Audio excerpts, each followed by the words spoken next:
adaptation is a little bit different from the other I've seen because it's relating biophilia. Biophilia is an adaptive approach as an adaptive approach to the climatic change. What biophilia? Biophilia is for the sentence of Wilson in 1993, defined the biophilia is the innate tendency of human beings to be attracted to different forms of life, and in some cases to become emotionally affiliated with them. So, the biophiliac approach, what is the concept? Climate change is increasingly evident, of course, and the anthropocentric approach that is in fact devastating and irreversible on several fronts. Humanity must discover a synergy, a holistic approach that we can call biophilia.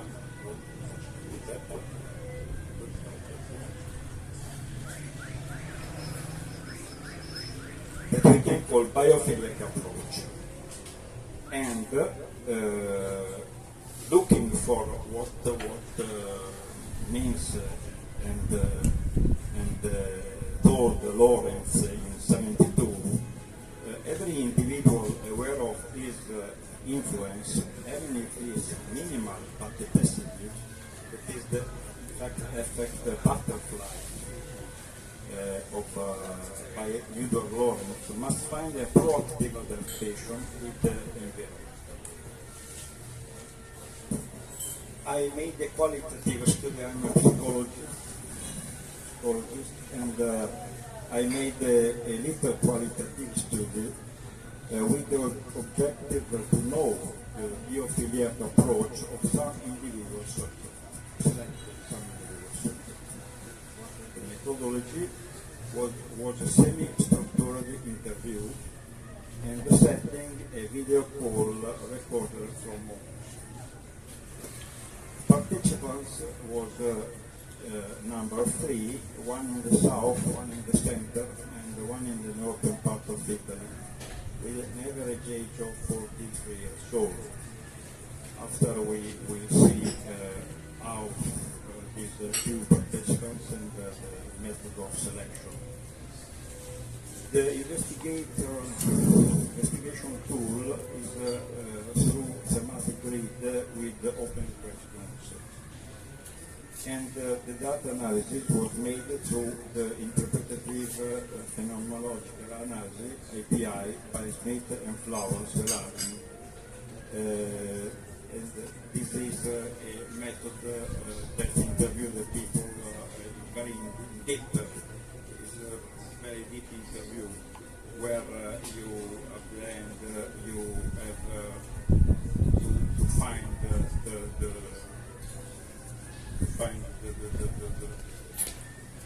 what the day means, and what the selection criteria, sample size suggested by the author of the IPR method to conduct a detailed analysis of each case, similarities and differences across the cases.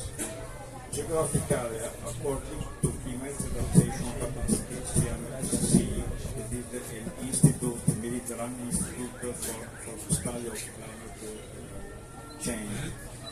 And according the age from 40 to 65, also according to the vulnerability versus stagnation phase of psychological development theory of Adaptation of 82. What can we see in this map of Italy? The geographic area where I selected the people, the participants, are according to the climatic adaptation.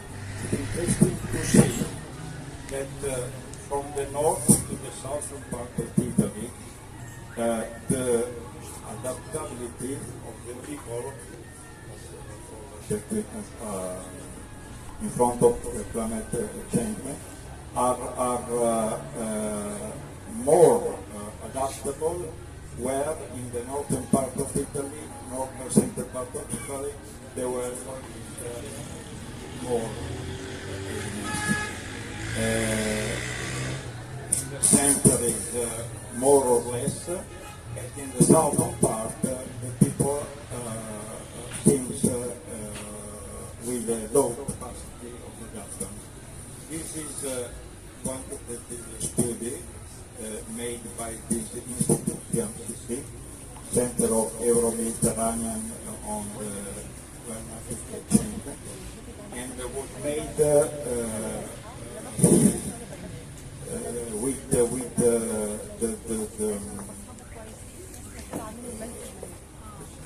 considering more than 10 parameters of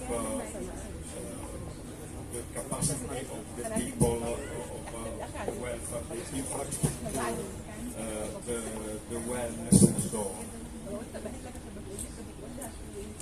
So, for the other selection criteria, according to the generative estimation phase of the psychological development theory, in this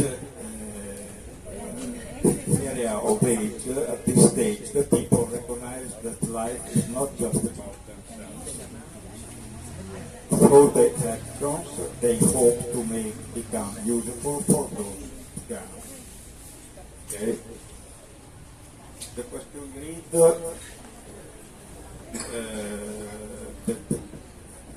on this question read, the people speak a lot.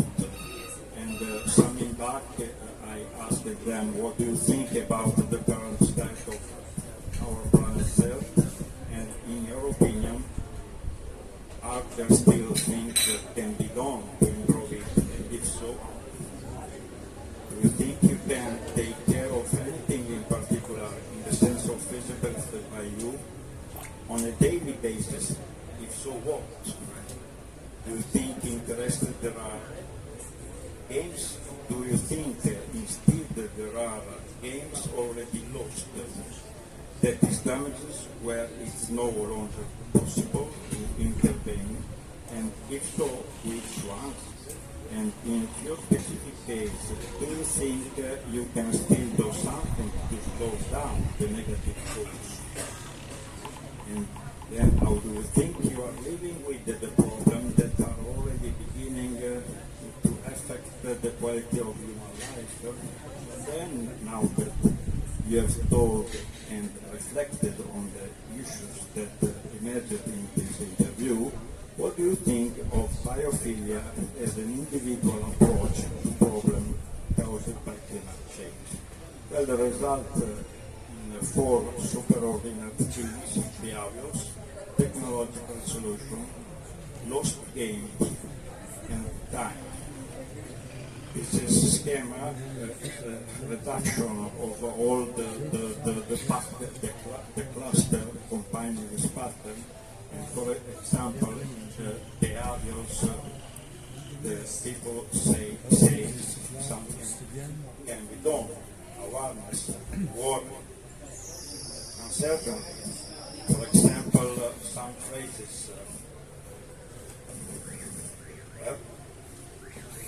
phrases, becoming aware by the community, say the one participant. And for example, for the technology solution of renewable, this technology, we say that resources are there. We have to exploit them, make them economical. Another example for the sensitization.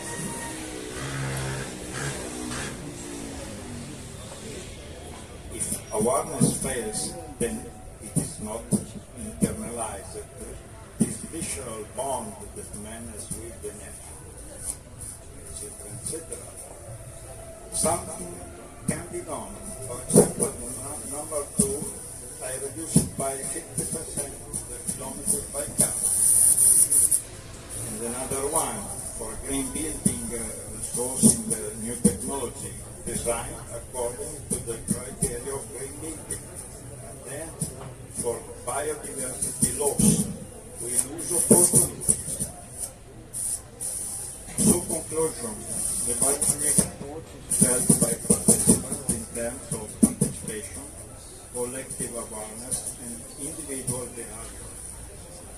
All believe that there are times and methods to do something for the protection of the environment, but some games are already lost. Adaptation to climate change is seen different by participants from simple daily practices to structural change in living habits. And the biophilic individual approach may be a paradigm shifter if it manages to sensitize other individuals and solve the world community. What can we have for discussion? Importance of the individual raising awareness of others and organizations. Social awareness, environmental situation, need for a paradigm shift that brings man back to the rediscovery of his visceral connection with nature. The Behavior, so the biophilic approach versus the anthropogenic approach. And direction for individuals, push from below, soliciting concrete action. Direction for stakeholders, connecting individuals to the government and non-government organizations. With the feasible project, and for the government and non-government organization, achieving the partnership, comment and communicate results step by step. And at the end, the tips for developing all other research, compare the result obtained with the views of subjects of other age groups and nationalities, and verify convergences and difference between suggestions of individuals and programs of organizations and stakeholders. Thank you for your attention. Good evening. Do you hear me or do I need the microphone? Okay, perfect. Because I like to have my hands free. Okay, perfect. As already mentioned, I will speak about assessing coastal vulnerability to sea level rise. That is an attempt to, in fact, to measure or to identify coastal vulnerability in Slovenia because it has never been done before. So that's an article of me, Valentina Brečko-Grubar, who is absent, but she is sending kind regards to all of you.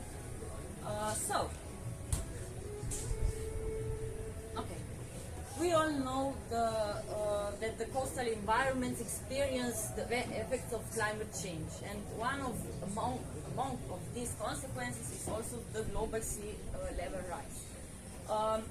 I will go quickly, okay, through this presentation. If any questions arise, please don't hesitate. You can also question during the presentation.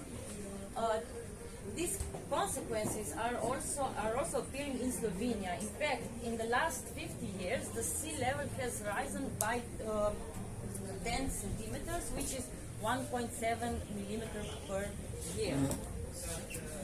The consequences, of course, permanent inundations of low-lying regions, the amplification of episodic flooding events, and the increased beach erosion, which are even more hazardous because of the fact that the coastal areas, in the coastal areas there is high concentration of people and other socio-economical activities.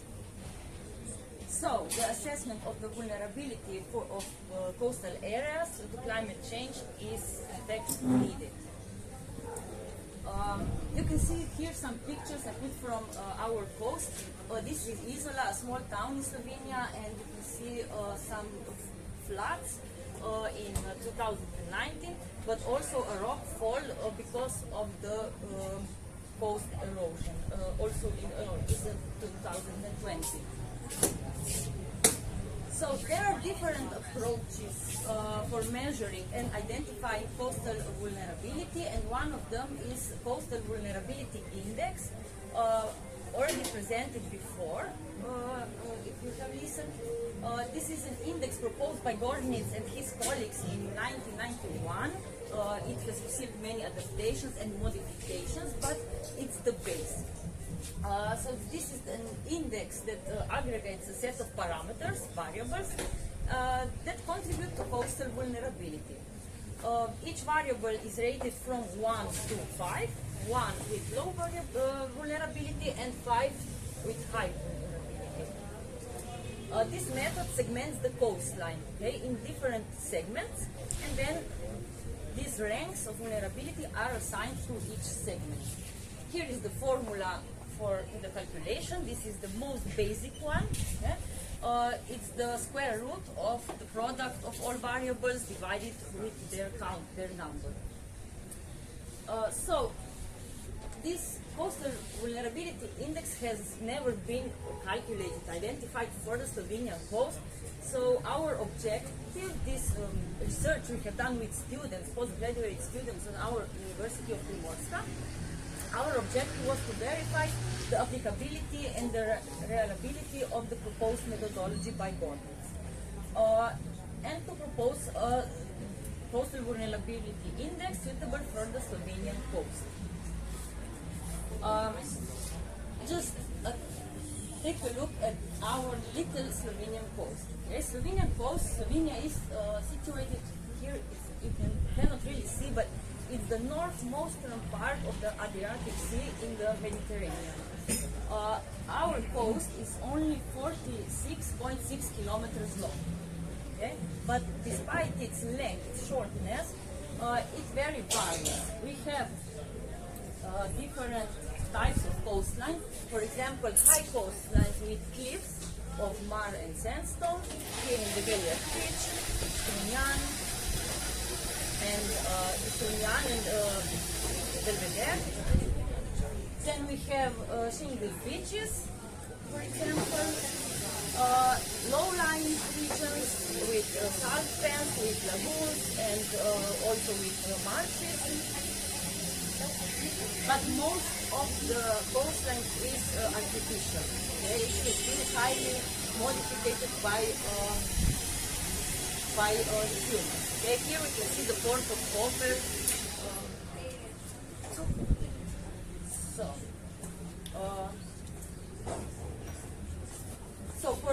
We have identified 7 different variables, okay? And we have obtained the data for these variables.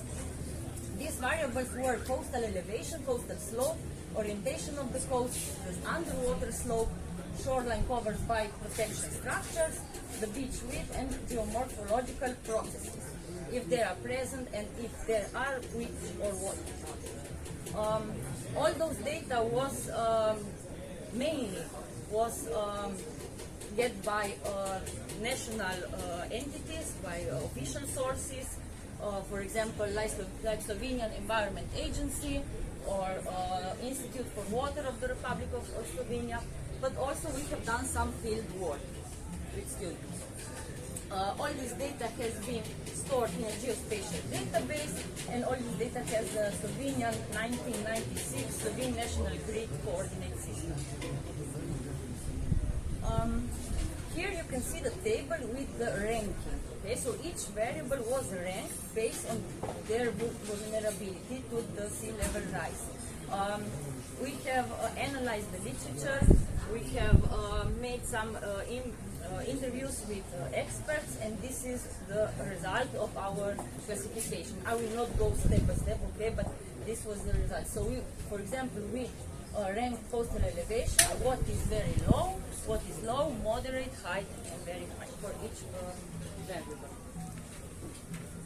Then we extracted the values for each variable, all done in ArcGIS, segmented the coastline in 214 segments with approximate length of 200 meters. while the landward and the seaward boundary was 100 meters from shoreline, from coastline. Here is the calculation. We use the coastal vulnerability index proposed by Gornitz.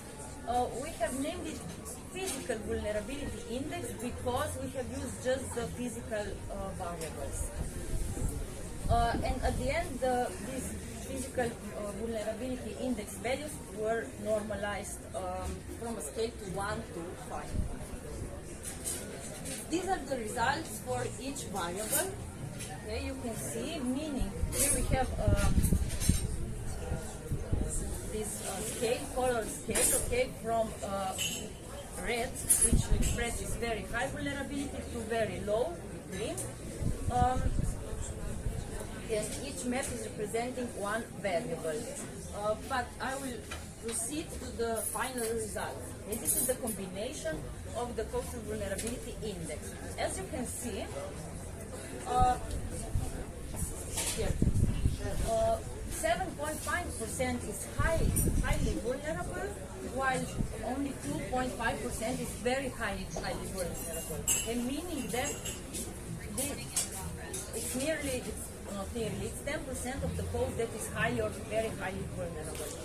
These areas, these locations are mostly cliffs. So the abrasive coast here in Iran, in Belvedere, yes, mainly this area. Okay? Why is this area highly vulnerable? Because of the coastal slope, which is very high, because of the orientation of the coast to northern and northeastern part, and because of the here the coastline is in most natural form, without any protection barriers. Sorry for interruption. Yes. Would you please use the mic because they can't hear you here? Okay, I'm nearly at the conclusion. Okay, it's fine. Okay, so we can see we can see here difference. For example, it was very interesting.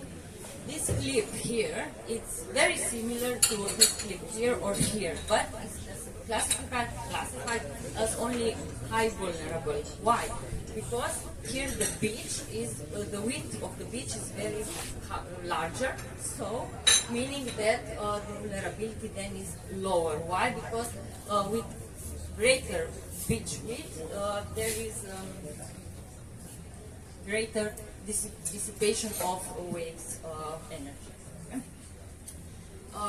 Here we have also, I can show like this. Okay. So here we have an area also with abrasive coast, high coast, but it's only classified as moderate or high moderate, mostly moderate vulnerability. Why? Because the cliffs here are in major form. The major form, so the energy of the waves is not causing direct erosion. As you can see, most of the coastline is classified as low or very low vulnerable because it's protected by artificial protection structures, and it's low mostly because of this. So these were our results. We can say that the coastal vulnerability index is an useful method for physical vulnerability assessment. Why? Mostly because it's very simple to calculate. It can be repeatable and very general, but also it allows us to obtain maps for first look assessment. Okay, there are different approaches, more complex. This is very general, as I said. For future improvements, we already are planning the rating of vulnerability parameters, which are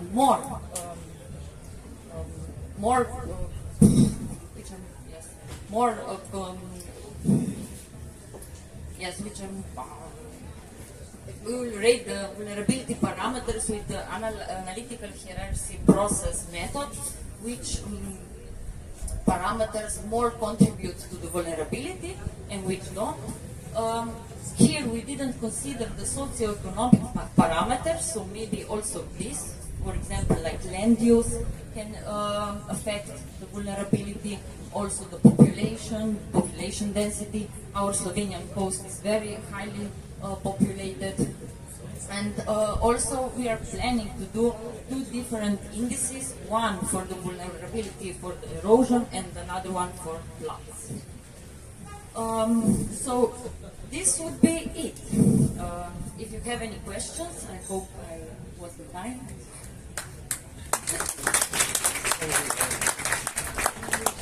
Thank you. One question, please. Thank you for this interesting talk. Do you have any work about validation and tourist assessment for the final results? Okay, we have done the verification on field, and we have we have scanned the whole coastal because it's very short with an airplane, and then we compared this with the validation has been done on field. But we have used the most accurate data that we could find. In fact, all those approaches are very subjective because of the ranking, but also because of the data that you can collect. Okay? So it's not really the best option, but it's one of the options. أولاً أنا سعيدة بمشاركتي معكم اليوم في هذا الملتقى وأيضا بحضوري إلى مصر. ثم أود أن أستغل الفرصة لأشكر الأستاذ مجدي على هذه الفرصة. بالنسبة لمداخلتي هي تتم المداخلات السابقة.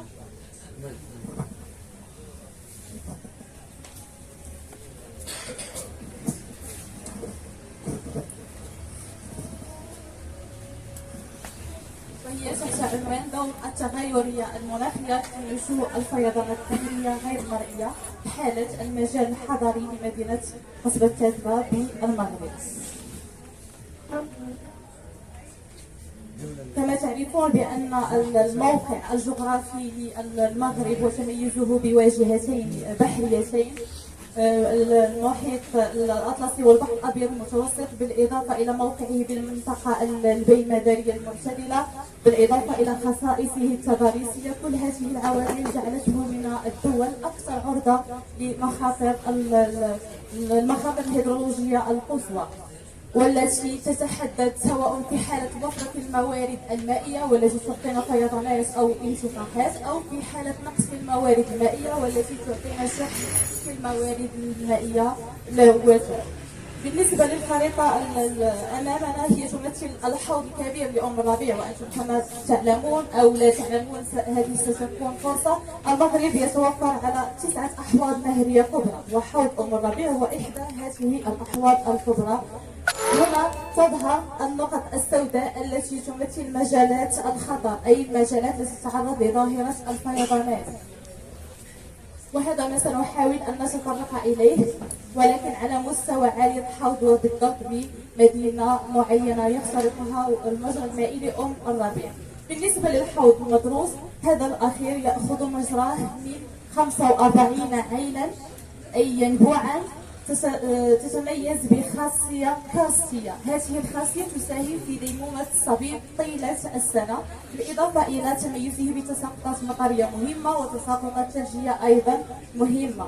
إذا تضافر كل هذه العوامل مع الخصائص الطبيعية للحوض، سواء من حيث كثافة الشبكة المائية أو من حيث أهمية الارتفاعات أو من حيث تنوع الانحدارات أو من حيث كثافة الغطاء النباتي ببعض المناطق بالحوض وضعفها بمناطق أخرى. كل هذه العوامل مع تضافر مع بعضها البعض تؤدي إلى نشاط ظواهر الهيدرولوجية القصوى، وهذا ما يتأكد لنا من خلال دراستنا للتغيرية السنوية لتوزيع تساقطات مطرية بالحوض من خلال الخريطتين، الأولى بالاعتماد على inverse distance والخريطة الثانية بريجاج، حيث نلاحظ على أن عالية الحوض هي المغذي الرئيسي للمجرى الرئيسي لواد أم الربيع. نفس الشيء بالنسبة للخريطة الثانية بطريقة بريجاج.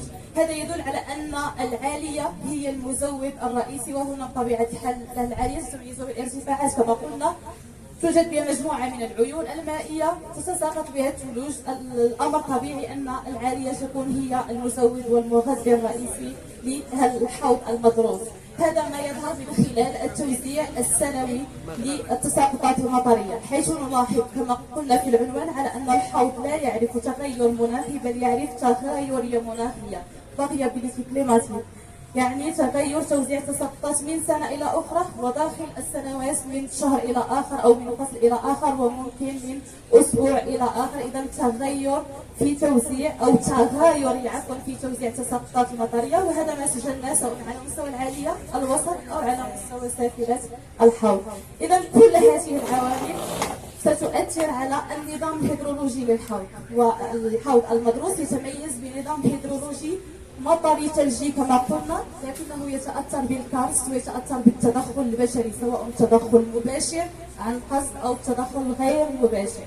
كما نلاحظ على أن النظام الهيدرولوجي يتميز ب7 شهور كلها في فترة نقص الموارد المائية لا وافر، بالإضافة إلى 5 شهور فقط هي التي توجد في فترة المياه العليا هاي واتر، حيث أن الشهور التي تتميز بالوفرة تبدأ تقريبا من شهر نوفمبر إلى غاية شهر أبريل. باقي الشهور تمثل مرحلة تعرف نقص في الموارد المائية، ممكن أن ينتج عنها نشاط ظاهرة هيدرولوجية في السالب، يعني شح في الموارد المائية ونقص في الموارد المائية، وهذا ما بات يعرفه المغرب في السنوات الأخيرة.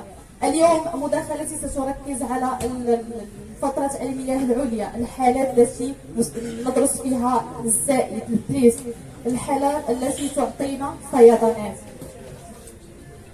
المبينات التي أمامنا تمثل نماذج للفيضانات التي سجلها الحوض. هذه الفيضانات أو هذه الامتطاحات، ومصطلح امتطاح هو ظاهرة هيدرولوجية تسبق الفيضان. ندرس الامتطاح داخل المجرى، أما الفيضان عند خروجه من المجرى. إذا لدراسة أو للتصدي لظاهرة خطيرة مثل الفيضانات من الأفضل دراسة السبب، دراستها من الجذور وليس دراسة النتائج. إذا نتطرق لظاهرة الامتطاحات، وهذه الامتطاحات سميناها بالامتطاحات اللحظية المرئية. إذا تسجل في لحظات معينة، يعني تتميز بالسرعة، مرئية إذا نراها بالعين المجردة. هذه الفيضانات يعني بالموازاة معها تظهر لنا ظاهرة أخرى، وهي ما سميتها بظاهرة الفيضانات الحضرية غير المرئية. كيف ذلك؟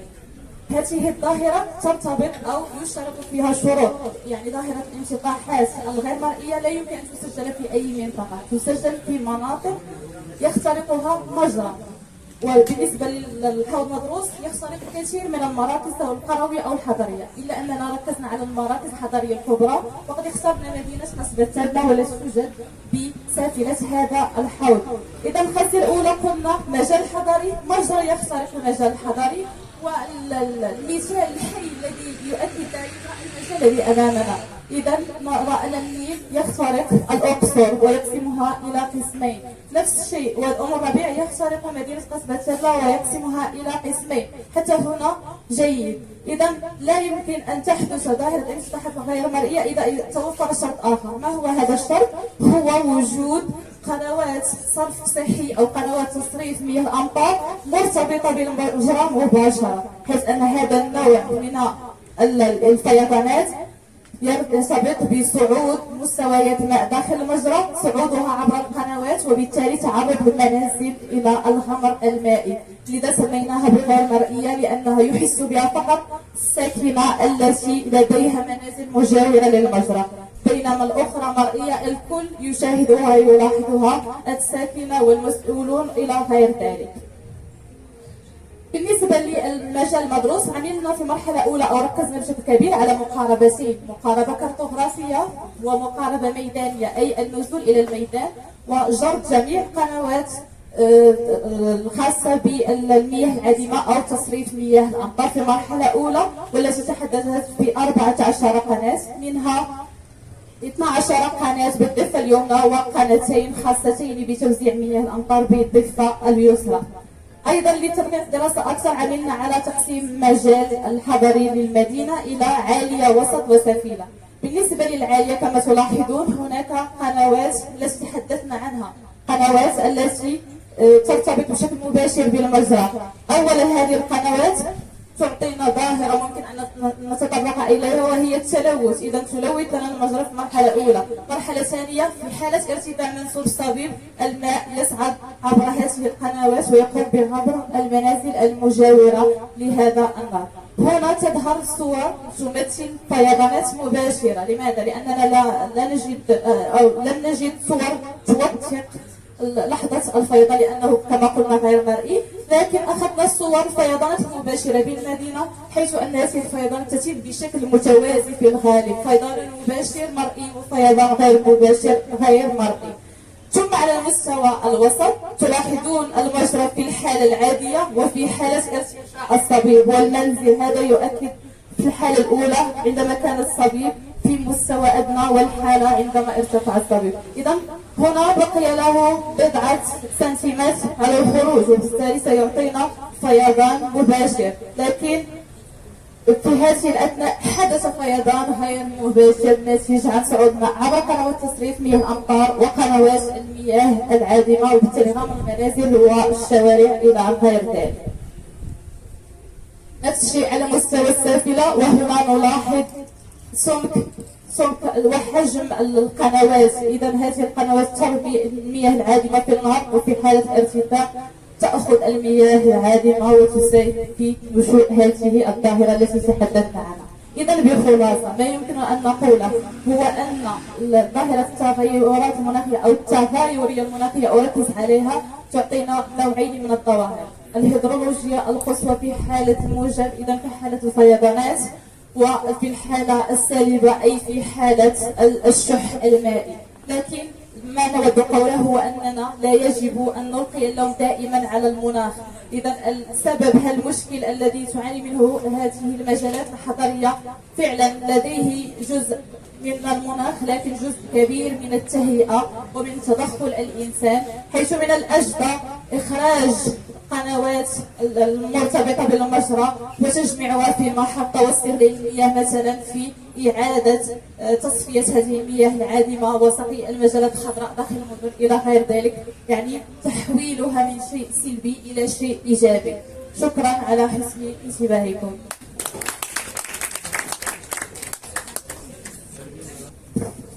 Dr. Nadia is talking about the general geographical and hydrological characteristics of Rabia Basin in Morocco. She said that this place doesn't witness only climate change but also persistent climate change. It witnesses many changes from year to year and many changes within the same year. She also talking about the problem of unseen floods resulting from this phenomenon. Another example is the problem of water shortage in Morocco. This might lead to both inundation and water shortage. So she is also making a suggestion of some solutions like making canals, but canals have some symptoms or side effects like leading to direct pollution.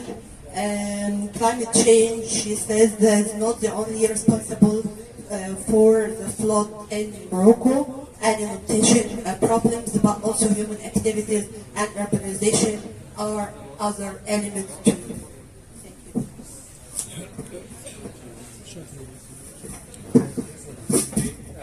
Good evening, everybody. Hope I'm audible and well. Okay, this is me, Yunus, from Iranian Space Agency, and this short presentation I want to share with you the result from the analysis for water product for paddy field using satellite observations. So, as you may already know, that climate change is just nothing but water change. We have the flooding problems, the heat wave over the Europe, the United States, everywhere, and with frequent drought happening. These are all, some kind of climate change happening with the globe. I think we have the same in Egypt as well. But the thing is that most water resources is using for agriculture. You can see in different countries from the Europe, Northern America, even the Southern Asia, Africa, and the South Asia, the huge amount of water resources is, exploited for agricultural purpose. So if we want to do some kind of, efficient use of water, we have to focus the agricultural sector. Simply the water productivity. You can see this formula. It's equal to the yield or production in a field, or it can be the economic value in dollar or maybe in euro, whatever you have in your country or internationally, divided by the amount of water used in agriculture. In the unit of meter cube per square meter, and etc. So how we can,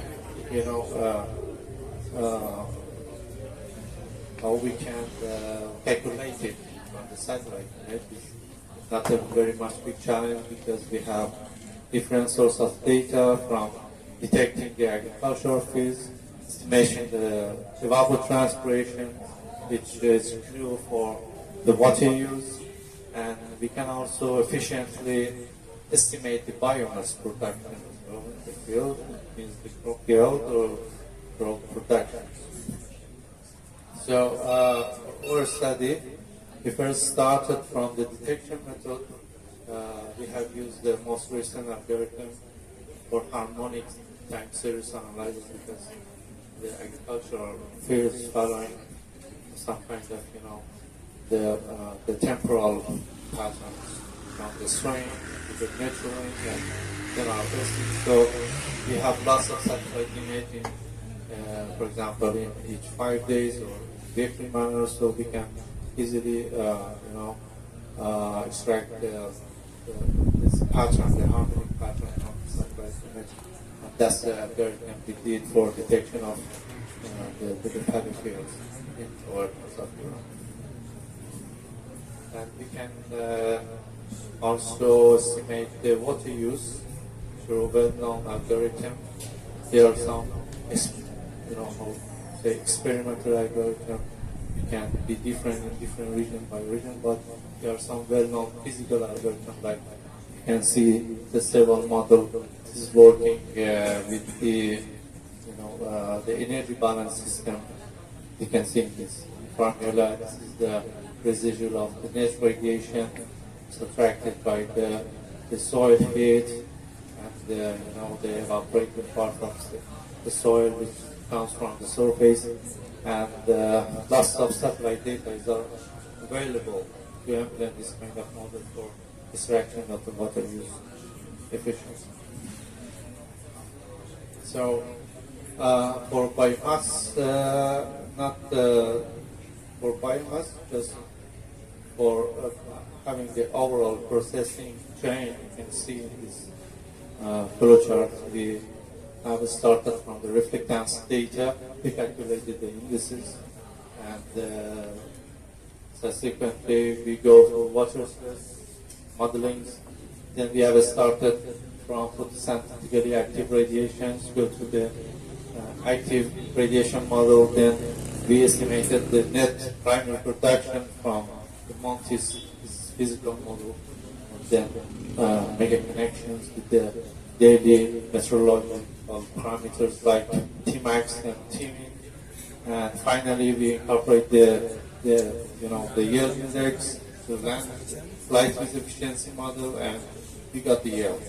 This is the physically based model, and you can apply it in every part of the globe. Okay, the study area is located in the north of Iran. See, this is the kind of the main paddy fields in Iran with the Mediterranean climate, like you might have in the northern Egypt or Lebanon or maybe Europe.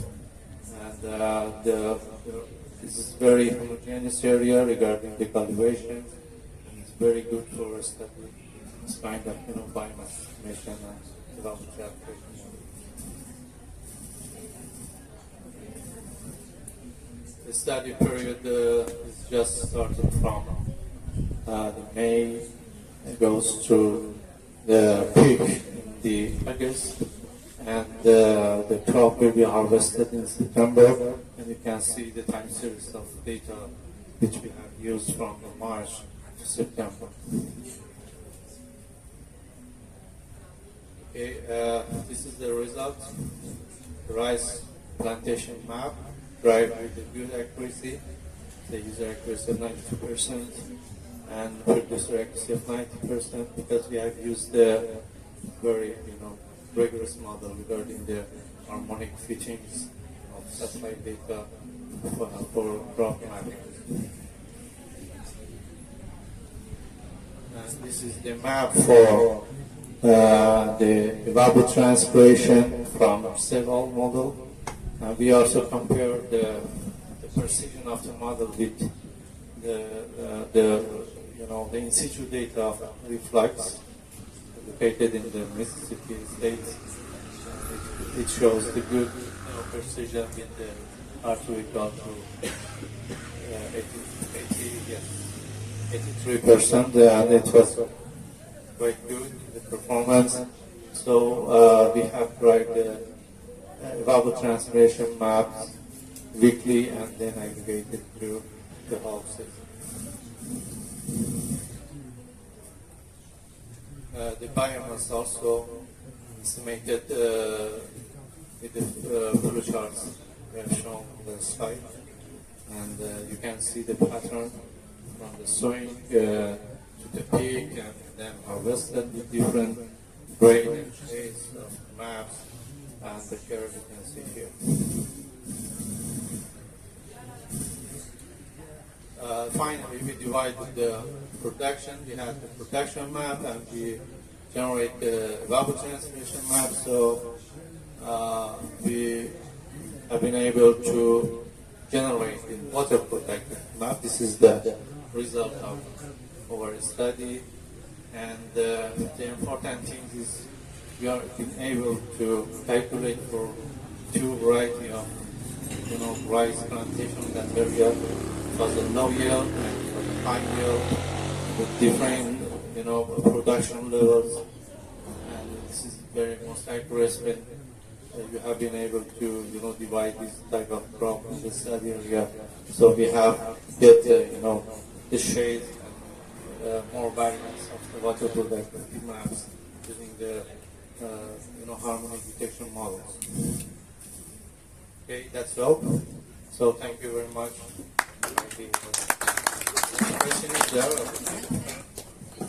Gentlemen, first of all, thank you for this beautiful manifestation. Let me introduce myself.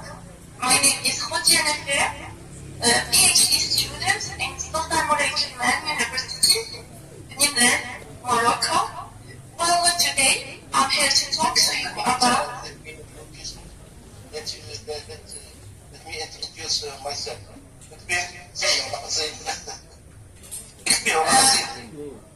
To you about the topic, the 2021 hydrological profile and watershed in Morocco, and education for understanding the low water phenomena in a context of climate change.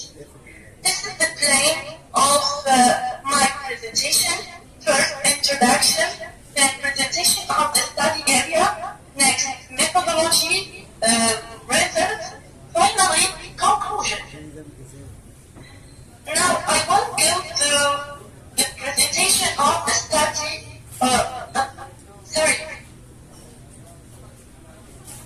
Climate change is already a reality for millions of people around the world. Morocco is particularly affected by the torch, which, as we also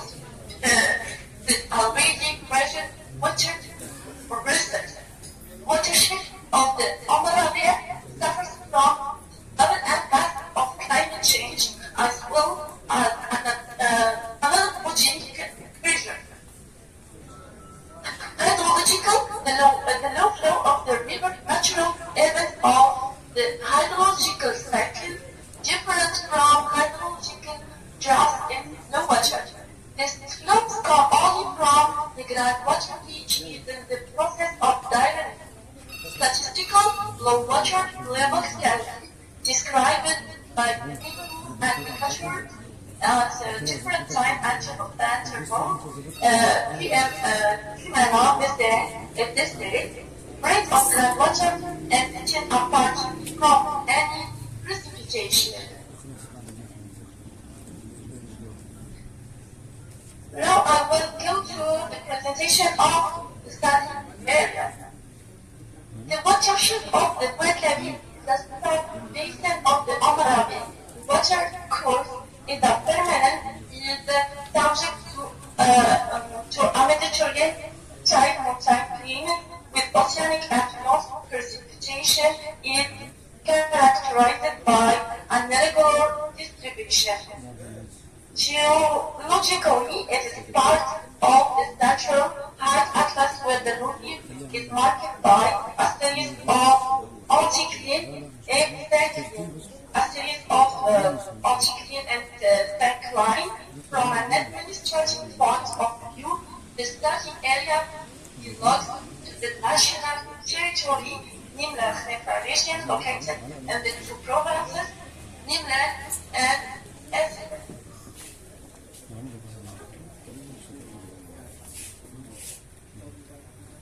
In the context of volatility of water resource and the effect of climate change and the strong demand, our problem and the other articulate the evolution of the resource issue of the basin of Wadi Ali from two essential elements: hydrological function, the creation of hydrological profiles, and the estimation of hydrological yield, especially in the period of lower water.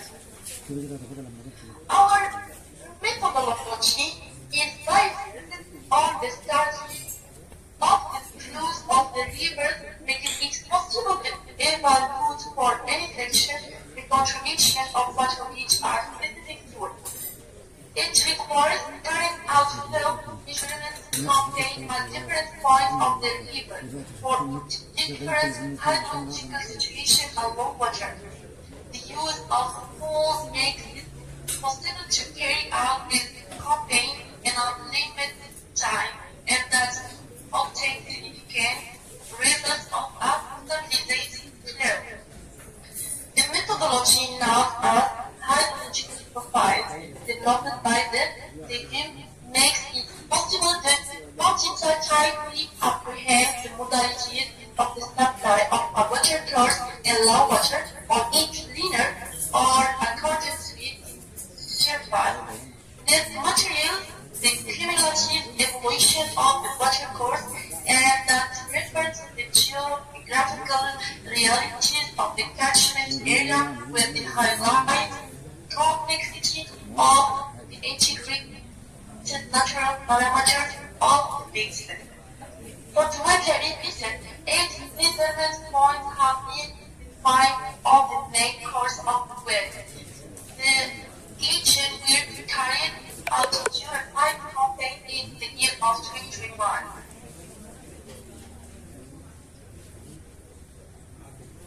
Notre résultat is hydrological profiles are represented on a graph of type curve which shows the evolution of the gross cloud and the specific cloud of the river from upstream to downstream. According to the surface of catchment area of the geometric point. Present the hydrological profile of the 5 gauging campaigns carried out in the basin, the analysis of the hydrological profile with regards to the geology of the outcourse crossed by the water course provide information on the of the land.